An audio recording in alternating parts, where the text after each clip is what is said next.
Clips, clips. And remember, children, to subscribe and hit that bell, and everything will be well. Alrighty, boob tubes.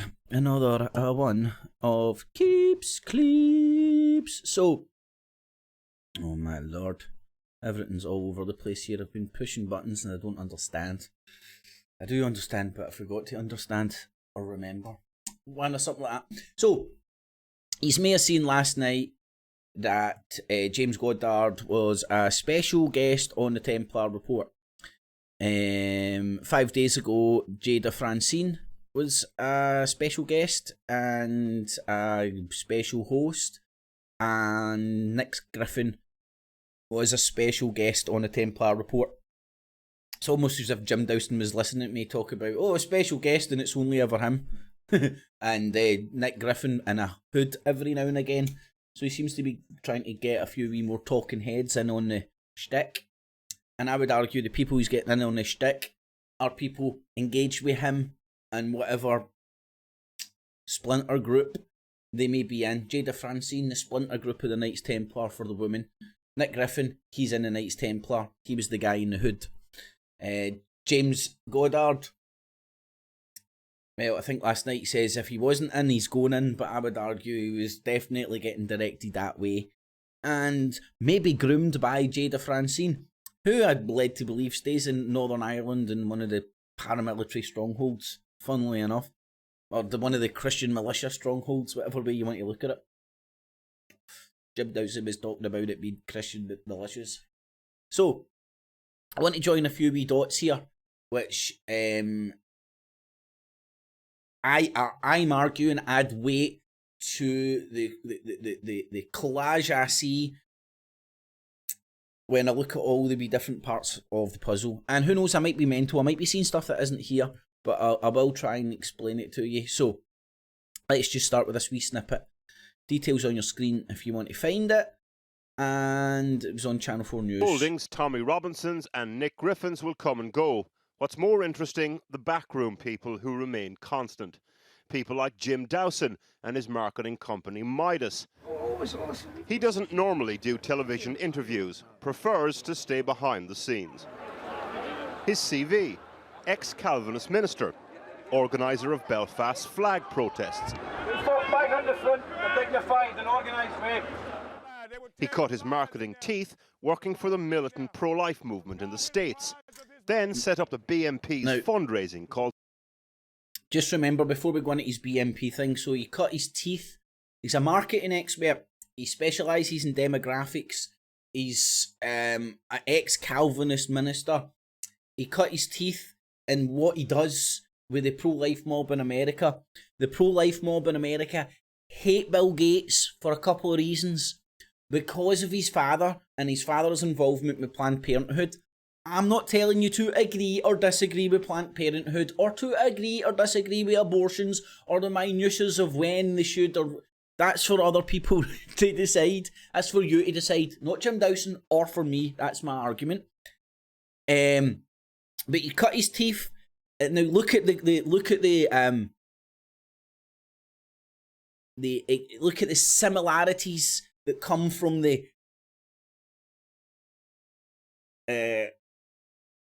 root of all these truth industrial complex groups, right? So the anti-vaccination thing, if you look at why the hatred for that, so why is there a hatred for this science, right? Well, it makes sense to me from the pro-life mob, where Jim Dowson cut his teeth, who set up Britain First, who I believe who was involved in the BMP when Tommy Robinson was involved with the BMP, so was Paul Golden, so was Nick Griffin. You see all the same people popping up. So, and now a lot of people who, through their love of, like myself, through the love of UFOs and Bigfoot and the mysterious and the conspiracy world, now hate Bill Gates. This is me showing where I'm coming from. And that hatred manifests itself through David Icke, and his satanic baby killing paedophile stuff that gets you all worked out and think there's satanic cults out there who herd little babies up in masses and stuff, you know. It's called demonising somebody. Now, in their mind, it's real, but in reality, it's whether it's the argument over abortion. But in religious fundamentalists and the pro-life militant mob, and by Jim Dowson's own admission, he's a militant Christian. Right, now let's listen to his involvement with the BNP. Militant pro-life movement in the States, then set up the BNP's fundraising call centre in Belfast. Right, now what I want to point at here, it's just some parts of the puzzle that I'm seeing, right? Where did I go to there?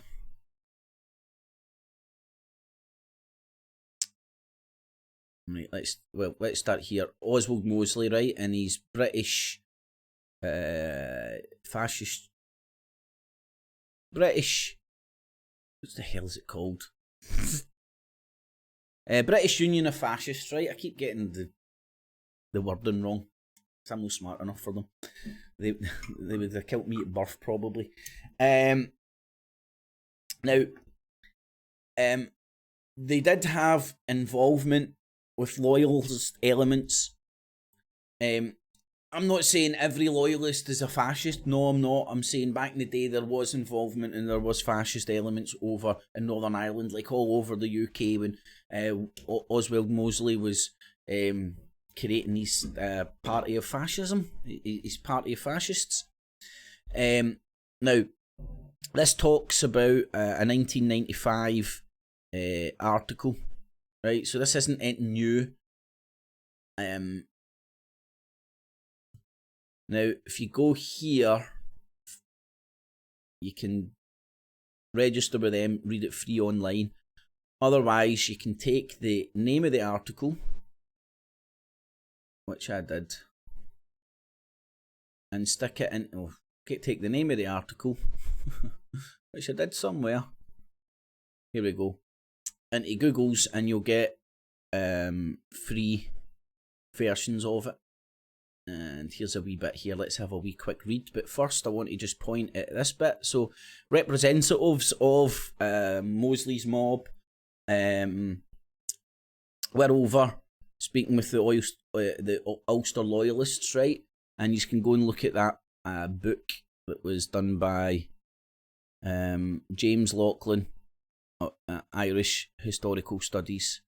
And this is Cambridge University Press, right? So it's relatively a decent source, right? These people are far more educated and know a hell of a lot more than me, right? This isn't The Sun. This isn't Rupert Murdoch. This is... Anyway. So during the Civil Rights Campaign in the late 60s, right, what I want to just get to is... And again, pause this and read it yourselves. I'm not hiding anything. In fact, at various times... in this period, hold on.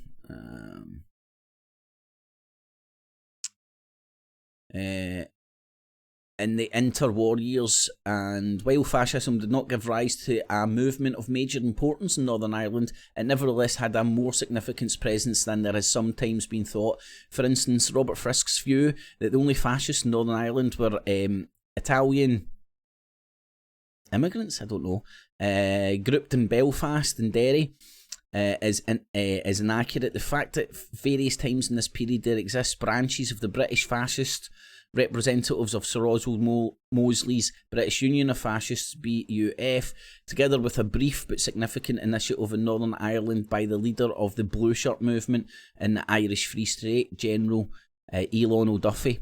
Unlike the local representatives of Italian fascisms, this is the Mussolini's mob, right? So, Mussolini's mob, and they were the mob. Literally the mob. Anyway, who confirmed their activities chiefly to greeting, visiting Italian dignitaries and maintaining links with the homeland. These groups were... So, when they're talking about fascists, they mean genuine, bona fide fascists that had links to, like, Mussolini and all that, you know? And what Mussolini was doing. Now, Mussolini's church was the Pope. The Catholic church. And fascists Anyway. Much concerned with domestic policies, fascism in Northern Ireland, however, has other claims to attention than those occasioned by their activities alone, for it also serves to illuminate the neglected area of BUF attributes in Ireland in general. So you can go and read more on all the sources and stuff like that, and go and do your own due diligence. I'm just pointing out that in the past there has been fascist strongholds in Northern Ireland, and the BNP, a lot of people argue a lot of them are elements from the old fascist movement that Oswald Mosley was behind. They can't call themselves fascists now, so they just rebrand, remarket, and call themselves different names. You've got to remember, most political parties don't know their arse to their elbow. You bring in a professional marketing team. You know, I trained in America with the pro-lifers and all that. If you apply professional marketing techniques and fundraising to a political situation, it's a gift. Fundraising, it's a gift. That's exactly what he was doing with Goddard. And Jada, he's selling you swords and weapons and his Knights Templar order. Sign up here, pay this for that. If you apply this is not me saying this, if you apply professional marketing techniques to a political situation, it's a gift. It's a gift. Now, you could say he's just making money from this. But I would say the fact that his roots is in the Orange Order, which he was too crazy for, get kicked out of. He's an ex-Calvinist minister, and if a tenth of what he says in his ceremonies in the Templar report are true, it's coming from a religious, a militant Christian religious perspective. So these are the dots that I'm joining. Yeah. It's a gift. Yeah. And that's what we did with the BNP. Raised them £4 million, and then left them to it. So I was never in the BNP, but we did do work for them, just to make them successful enough to push everybody over to the right. And I think that has resulted now in the success that UKIP is enjoying. And far better UKIP enjoying it than the BNP, to be honest with you. But at least everybody's over to the right a couple of notches. At least, he doesn't care who he uses, the BNP, UKIP, whoever, Britain First, Knights Templar, Christians, gays, LGBT community, doesn't care who he uses, as long as everybody's over to the right a little. He's applying professional marketing techniques to political situations, and it's a fucking gift. This isn't me saying this is him saying this. And then he's fundraising using professional marketing techniques for Jada and James Goddard, who, let's see, where am I? Who, what's that, 3 months ago nearly? Just under 3 months ago, I was calling out his Knights Templars. Or whatever denomination, the women's version and all that jazz, right? And again, he's applying professional marketing techniques to simpletons to suck them in. And unfortunately, my argument is Jada and James fall into that category. Now, hold on, there was something interesting I wanted to show you here. So this was back in January 2019 when I was talking about Tommy Robinson and the fake yellow vest movement, and James Goddard was the front man of that, right? They seen it happening in France and tried to hijack it for their own purposes, and then particular people get moved to the front of it, like James Goddard, and now he's turning up on Jim Dowson's own podcasts, getting fundraisers done for him. Go figure. Go figure. Was this a genuine celebration of what was happening over in France? Or was it Jim Dowson's right-wing mob through their influence network pointing people in a direction to do PR stunts? My argument is it's the latter. Now, let's see some more parts of the puzzle that I've got here. Let's see if this is... Hopefully this is coming together. I know it's all over the place, but it's not a professional outfit here, you know. So, James Goddard was on Jim Dowson's last night. I've showed that and the details. It wasn't too long ago that I was talking about Jim Dowson. No, let's not forget as well, look at the wee cabal here. Tommy Robinson recently came out as support for Paul Golden. Paul Golden never really comes out and slags off Tommy Robinson. Jim Dowson kinda slags off Tommy Robinson and a few of his crew, but always supports him in every legal matter and all the stuff, and points direction, sympathetic eyes in his direction, let's just say. So my argument is Tommy Robinson is a Knights Templar as well. Go and look at his, that's his tattoo there, right? I would I don't know. To me, that's, and maybe Tommy Robinson before he started the EDL was taken into the Knights Templar. It's a possibility. And maybe he was taken at Knights Templar, the BMP. When he's seen how devoted to the cause he was. What else do I want to show? Alright, that one was viewed manually and confirmed to be monetised. But it gets monetised after you get whatever amount of clicks you get, so you don't get any money for it anyway, but it's irrelevant. As long as I keep my swearing down, the stuff I talk about gets monetised. Oswald Mosley, right? And it's a very interesting topic, you know, and an interest, and this isn't that far ago in their history. It was only 100 years ago, and my arguments, elements of this fascist movement are still here, active in the UK, and like all politicians and political movements, which they are, very much, they are, they take advantage of crises and situations and use popular rhetoric. So that was Oswald Mosley, and then you can go and details on your screen if you want to go and read more about the fascist elements in Northern Ireland. That's where Jim Dowson set up shop. Okay, Doki YouTube, hopefully you enjoyed that, man.